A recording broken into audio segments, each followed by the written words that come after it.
L'ONLPL fait constater également qu'aucun texte ne fixe l'organisation et le fonctionnement des cantines, si bien que d'une prison à l'autre, les procédures varient avec beaucoup de manquements notés.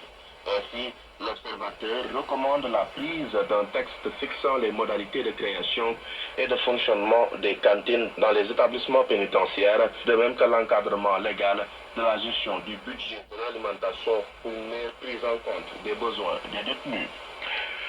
Et puis le Conseil de l'Union européenne a imposé des mesures restrictives à l'encontre de 9 personnes et d'une entité responsable d'actes qui constituent de graves violations des droits de l'homme et abus en République démocratique du Congo. Ces mesures incluent l'interdiction de voyager, un gel de leur avoir et il est interdit aux citoyens et aux banques centrales de l'Union européenne de mettre des fonds à leur disposition. Les 9 personnes sont accusées de contribuer au maintien du conflit armé, de l'instabilité et de l'insécurité dans l'est du pays.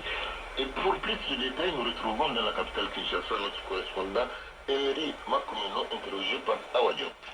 L'Union européenne a répertorié le secrétaire exécutif Benjamin Bonimpa et le général de brigade Justin Kacheri Moussanga, qui sont deux dirigeants du mouvement du 23 mars, M23, un groupe politico-militaire qui opère dans la province du Nord Kivu.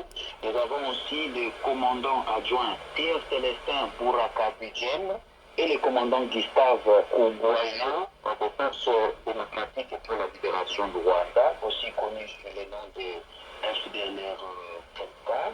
Il y a Amigo Kiribidje, un responsable des forces démocratiques alliées ADF, un groupe armé originaire de l'Ouganda et qui s'est affilié à l'État islamique. Le Conseil, qui est le gouvernement de l'Union européenne, accuse ces 9 personnes d'être responsables d'actes qui constituent de graves violations des droits de l'homme et des abus commis en République démocratique du Congo, principalement dans la partie Est. Des personnes sont impliquées devant l'Union européenne au maintien de ce conflit armé qui est à l'origine de l'instabilité et de l'insécurité dans l'Est.